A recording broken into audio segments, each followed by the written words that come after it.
Hello and welcome to Wellness Wednesday Live. I am Bethany Zell. I'm the program director for Healthy You at Cary Medical Center, and I'm so excited you're here with me today. We are being joined by Nancy Holmquist, who works with me at Cary Medical Center. She is the program coordinator for the Siruno Stroke Prevention Program. She is also a trained lifestyle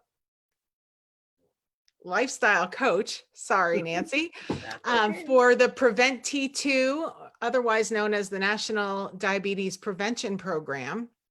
So welcome, Nancy. Hi, Bethany. Thank you. And we are excited to have you here today because as we wrap up November, this is Diabetes Awareness Month. And as someone who's been teaching our National Diabetes Prevention Program or the Prevent T2 program within our communities for the past few years, and as someone who's deeply involved in the work of preventing strokes, which diabetes is one of the risk factors that can increase your risk for stroke, you are very familiar with this topic of diabetes. And so I'm going to turn it over to Nancy, who's going to share with us some information about general diabetes and prevention of diabetes and pre-diabetes and what we can look at and begin to examine in our own lives to try and keep this under control. So Nancy, I'll turn it over to you. Okay. Thank you, Bethany. And good afternoon to everyone who may be listening and watching at this point.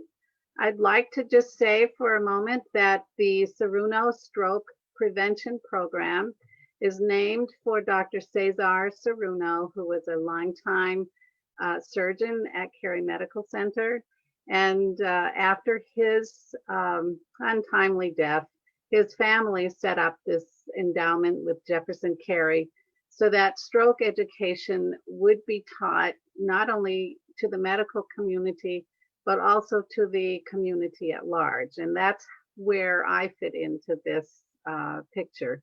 And teaching the Prevent T2 class for pre-diabetics is one part of what I do.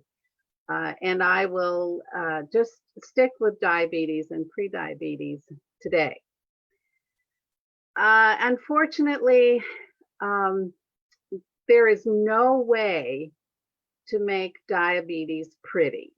It's just not pretty. It's a very serious disease, and it leads to other more serious diseases for folks with many different complications. We've heard more about diabetes in the media because of COVID-19 and the fact that diabetics and pre-diabetics, people with pre-existing conditions, often have a very difficult time dealing with the virus if they should catch it.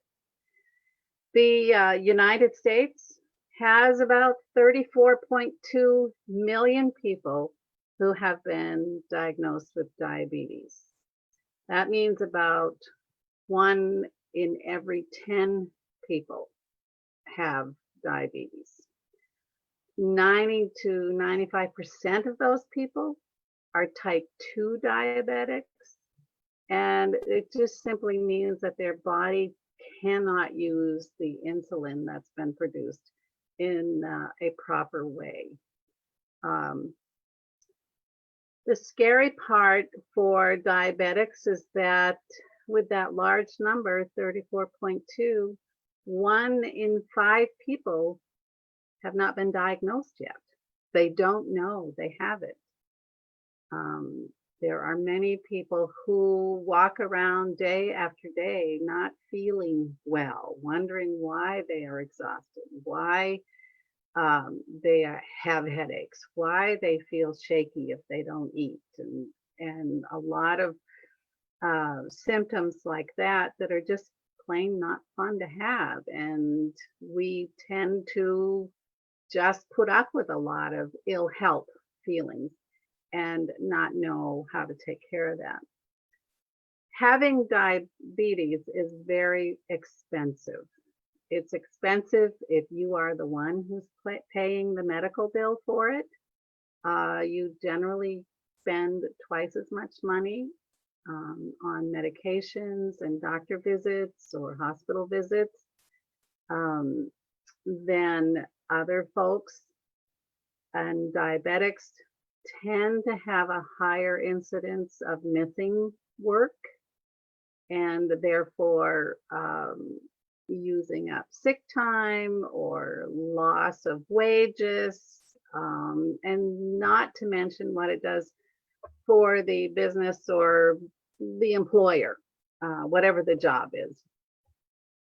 So that's a serious thing. And unfortunately, diabetes, I like to say, is like a gateway into blindness, kidney failure, heart disease, stroke, amputation, and some of the more recent research is finding a strong connection between diabetes and Alzheimer's, which is a scary thought. What can we do about it? Well, first of all, you should know that there are type 1 diabetics, and that means that their body doesn't make enough insulin. That can develop at any age, and there's no known way to prevent it.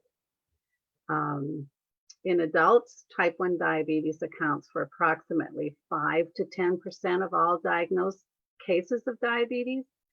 And in children, just over 18,000 youth have been diagnosed each year in at least the years 2014 and 2015. That's a lot. And I just said 2014 and 2015. And unfortunately, it's hard to get the most up-to-date statistics because it takes a while for all of that to be tabulated and compiled and sent out. So, even though that's like 5 years ago, it's higher now.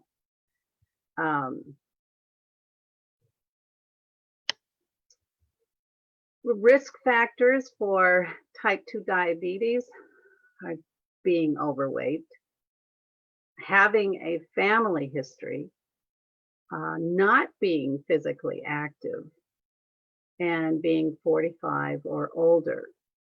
Now, as I said, I do teach a class for pre-diabetics, and that is a fairly new term within the last 5 to 10 years, let's put it that way. And this is what happens to people before they are diagnosed with diabetes. Bethany, do you have anything you would like me to share about diabetes?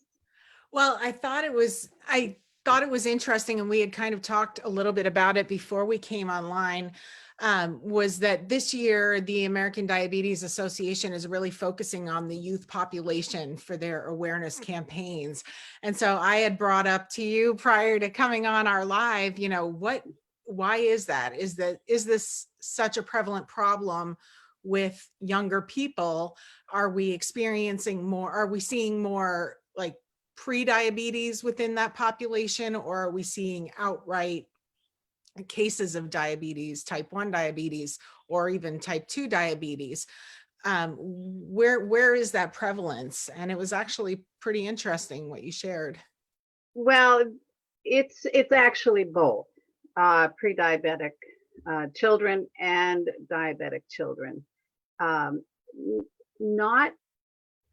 Not overlooking, but let's bypass for a moment the type 1 diabetes for children. Type 2 diabetes for children is becoming more and more common. And I guess if you look at the dynamics of a family, we live in a different time now where everything is fast and people don't want to spend the time in their kitchens the way perhaps when we were growing up, what we did. And that's fine. There are busy lifestyles. Mom and dad are working, or single parents raising children. And so sometimes it's easy to put a fast food meal down, pick something up and put it down in front of your child, or to get fast food at the grocery store to just kind of warm up. And unfortunately, that is making the American diet not a healthy diet. Those of us who were growing up in the 80s will probably remember the low fat, no fat craze that went around. And that basically was the downfall of the American diet, because what happened is when fat was pulled out of food, sugar was put in. And the addiction to sugar is very, very high, and it is right up there and as serious as an addiction to heroin or cocaine.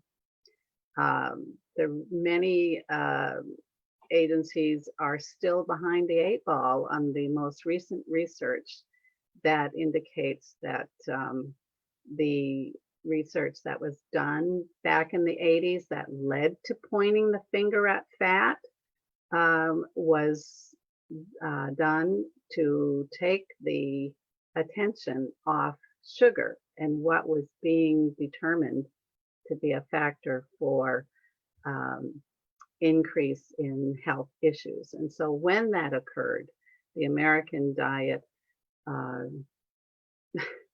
became worse, and diabetes. Sad, right? Isn't that Yeah, what they call it? The SAD diet, standard American diet. that's right. The SAD diet is very sad, and the prevalence of diabetes increased in this country. They weren't even talking about prediabetes then. So all of that trickles down to what happens to our children and people's perception of food.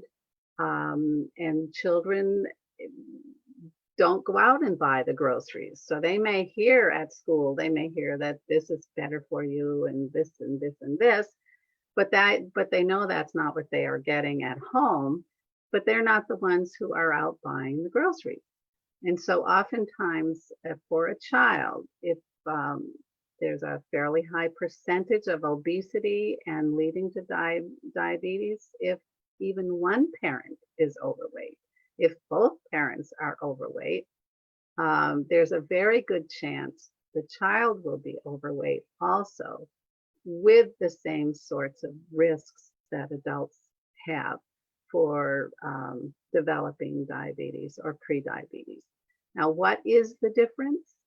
Well, one of the things that I do when I'm getting ready to start a new cohort for the Prevent T2 class, and this is required as part of the way to qualify and that is to take the prediabetes risk test. And it's a very short test. Test is a word we don't like to hear, I know, but it also is a quick way to find out if you are at risk for prediabetes. And that has to do with age. As I said before, if you're over the age of 45, that puts you in that category. So most of us get a few points on that one. And men earn points on it, whereas women don't.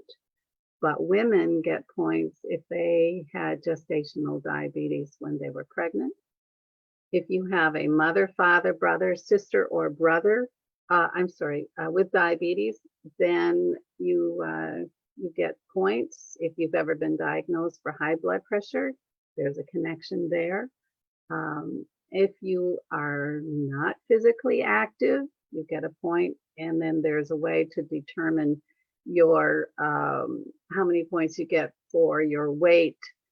And if you score 5 or higher on this test, then you are considered at risk for type 2 diabetes. We also would do a screening for A1C, and that's the level of blood glucose in the body. And that is a number between 5.7 and 6.4 is considered pre-diabetic.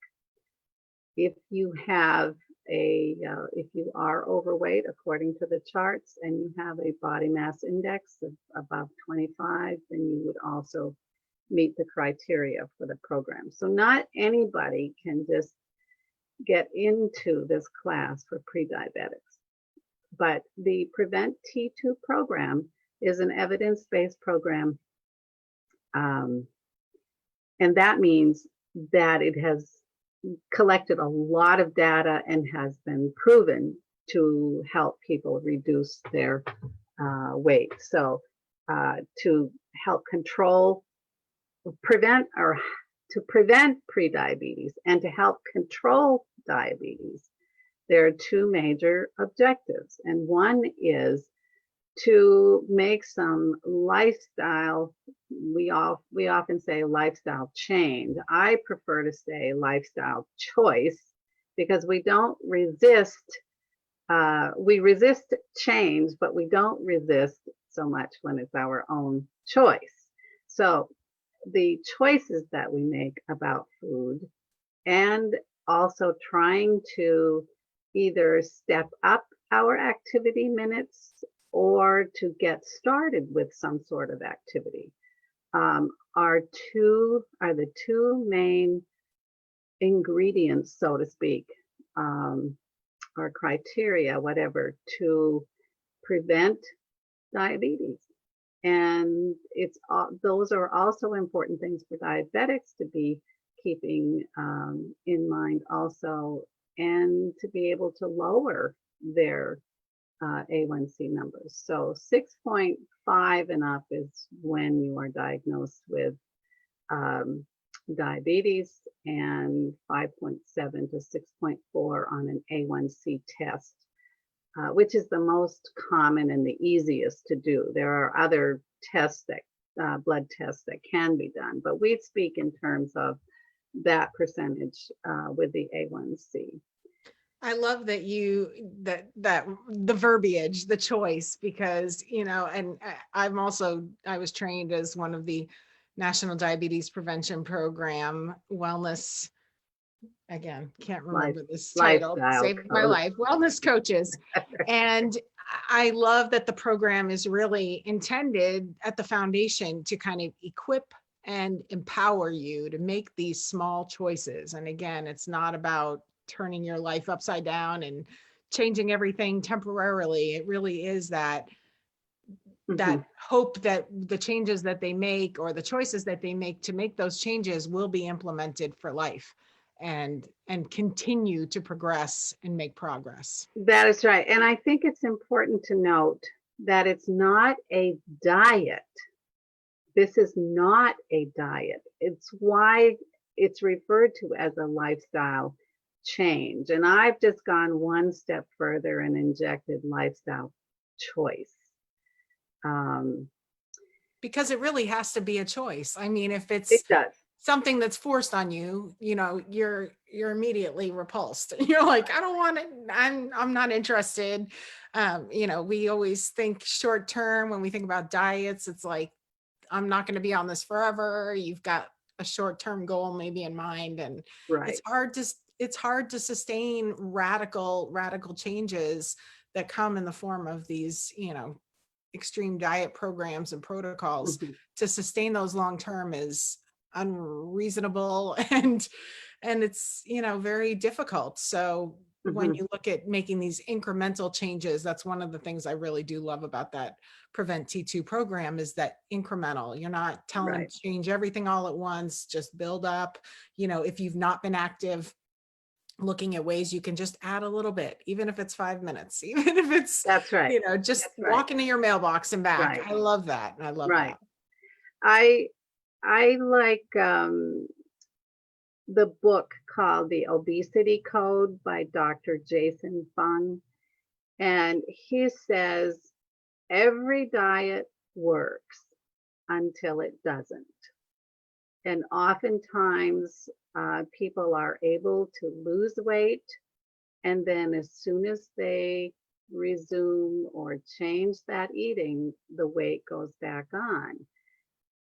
And so there are people walking around that have literally lost and gained the whole person in their life with the yo-yo dieting. And that doesn't do the health all that much. So I like what you said in that it doesn't have to be major sacrifices. The class that I teach has sessions for stress management, for making food choices over, one thing over another. Those triggers in our lives, some of us are emotional eaters. Things go wrong and the first thing we want to do is eat. Some people are binge eaters, other people are not. I could be here for a long time talking about some of those stories. But I guess the one thing for people to keep in mind, whether they're diabetic or whether they're pre-diabetic, is that it is your choice. It is your choice. And do you want diabetes? And as I said at the beginning, there's nothing pretty about diabetes. There's no way that I can sit here and talk about it and make it sound like it's good, because it's not. It's not. And so that brings me to another point. Tomorrow is Thanksgiving. We are heading into the holidays, and shortly after that will be Christmas. And culturally, food is very important to every culture. There are the favorite recipes the family has had through the years. It's part of what we do when we socialize, when we get together. And I'm not here to talk about COVID-19, but we all know that it's impacting our lives in different ways. But for the moment, let's just assume we're going to have a normal holiday season that we're used to having and we look forward to. And I have a handout that I give to my the people who participate in my classes, and it's called Enjoy the Holidays, Let Go of Food Guilt. And the first one says, I deserve to enjoy holiday meals without guilt. So if you are in a program, if you are following a diet or whatever, it's okay to enjoy the holidays. It's okay to have a few treats here and there. Do you overdo it? Do you have to eat half of the pie? No. But Oh, you come on now, probably that's never. not fun. It's not fun to stop after one slice of pie. I know. But I think the next one, what I eat every day, matters most. If you always ate that way, that's a problem. Then, that will be a problem. I have the power to control my portions. You don't have to take 3 scoops of mashed potatoes. You don't have to leave them off your plate. You just take a smaller portion. I have the right to eat seconds or to say no thank you when I'm full. One of the things that happens to people is if you are one of those fast eaters, your body doesn't have time to send you the message that you are full if you're used to eating fast. And honestly, many of us are have professions or employment where we don't have much time to eat. And so you learn to eat much faster. But if you can slow down on these days that you are feasting with family and friends, then your body will say, hey, I'm full. And you can slow down or say no thank you. It's normal if I overindulge during the holidays. It probably is normal for everyone, but it doesn't mean that you start eating tomorrow on Thanksgiving and you don't stop until New Year's Day. You need to take a breath between some of those events. I will eat when I am hungry, not when I'm feeling emotional. The holidays do stir up emotions of all kinds for people. And so being mindful of the fact that, okay, today I'm really missing my grandmother because she just recently passed away. That doesn't mean that I go to the refrigerator and eat 5 brownies. And the other thing too, to add to that, I shared it in the Healthy Through the Holidays program, I think it was last week's session, was that sometimes we have those emotions about the holidays tied to specific foods. And so Right. we feel like if I eat that food, I'm going to have that experience that is warm and fuzzy, or whatever it is that you've associated with that food, whether it be through holiday tradition, early in life, or whatever. But just because we eat those foods does not mean that we're going to experience that same feeling of, Right. of positivity that we did when we ate it decades ago at our Grammy's house or wherever, whatever your emotional ties are. Eating that food isn't a guarantee that you're going to replicate that feeling. And so sometimes we turn to these foods in very unrealistic ways, like we're Right. expecting something emotional support from them. And it's like, this is a piece of food. This is not going to support me and my emotions right now. So That's right. That's right. Yeah. I think it's important too that if you are following some kind of plan, whatever it is that you're following, most people generally contribute some dish to the meal. And you can always make something that you can have and feel good about. And then just have a little bit more of that on your plate. But if you really want that piece of pumpkin pie, just don't make it as big. I think just being mindful of what it is you're trying to do for your own life, and also just remembering you're involved with having better health because you want better health. You want to feel better. You want to be able to do what you want to do. You want to be able to enjoy your family and enjoy the time together without feeling totally guilty if you put something in your mouth that probably isn't the best. Before I wrap up and leave, there are a couple of just one thing that I would like to point out, and that is to try to get into the habit, and it would be a habit, of when you are doing your shopping, turn the item over and look at the food label. There's a lot of information there. And people look at food labels for different reasons. And it may be the calories. It might be the number of calories from fat. It may be the fat grams or the saturated fat or cholesterol or carbohydrates, whatever, sugar. There's a little formula I'd like to leave with you. And if you've ever really paid attention to the food label, you know that sugar is always listed in grams. And what does that mean? That's right. So if the label, what you do is you divide the number that's next to sugar by 4, by the number 4.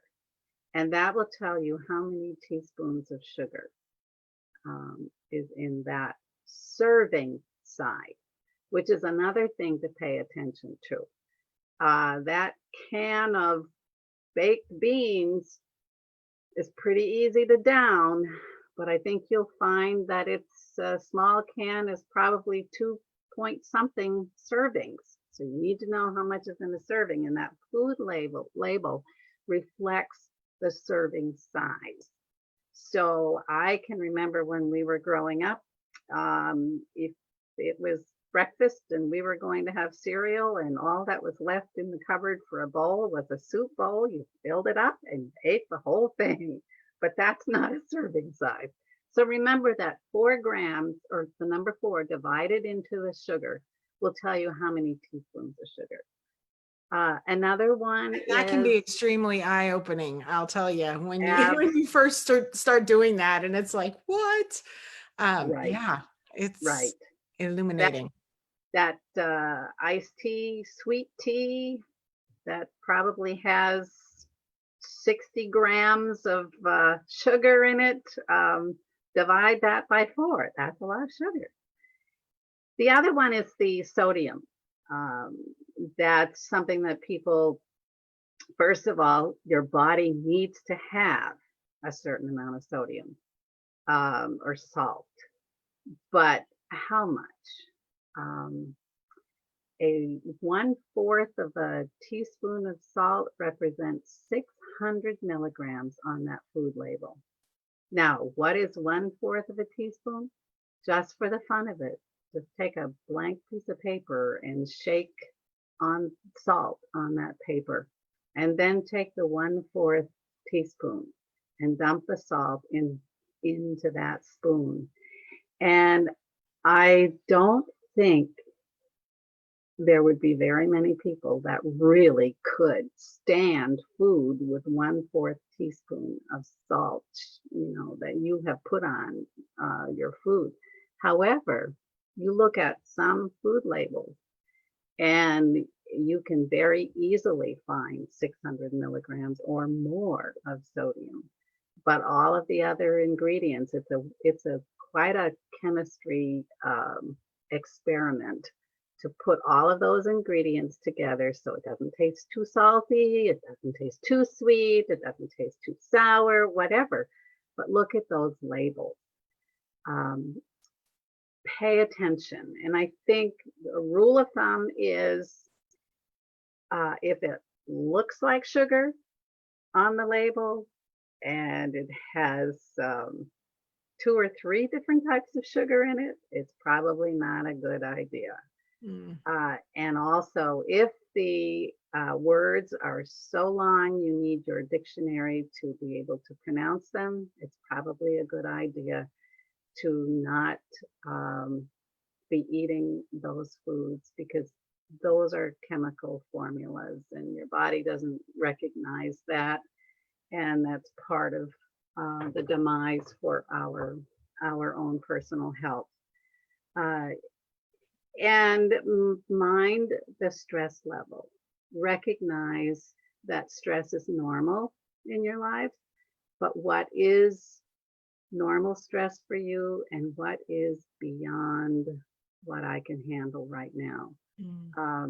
We are living in a stressful time, and you need to be mindful of how you are feeling, how you are reacting to things, and try not to handle that stress by food. I probably could talk a whole lot longer about this, but I think that might be enough for today. And I would Well, like thank to you. We really wish do appreciate. everyone a happy Thanksgiving, however Yeah, you choose to celebrate and are able to celebrate. for And to sure. remember that next year is another year. For sure. Well, thank Thank you you. so much for your time. I mean, this is really invaluable. And you're right, as we move into the holidays, we are empowered to make good choices. And even if you don't make a good choice at one meal, you don't have to wait to get back on track. Don't wait until New Year's. You can get right back on track with the very next food decision that you're going to make. And I love that the Prevent T2 program really does kind of encapsulate this holistic approach to this whole thing. It doesn't just talk about the food. It doesn't just talk about the physical activity, which, I mean, we all know we did these things. We've been told these things since birth. And, it looks at the stress. It looks at the relationships. It looks at the emotions, and it ties all of that together. So, because we can't just fix our food and our our physical activity and expect every problem to be solved. It sometimes goes much deeper. So we hope you'll join us back here in 2 weeks, the second week of December, for our next Wellness Wednesday Live. We will be talking all about hand hygiene that week, which is Hand Hygiene Week. And what a perfect time to talk about that, other than in a pandemic when it is super uber important that we wash our hands properly. So join us back here 1 p.m. the second week of December on Wednesday. Thank you again, Nancy, and we will talk with you soon.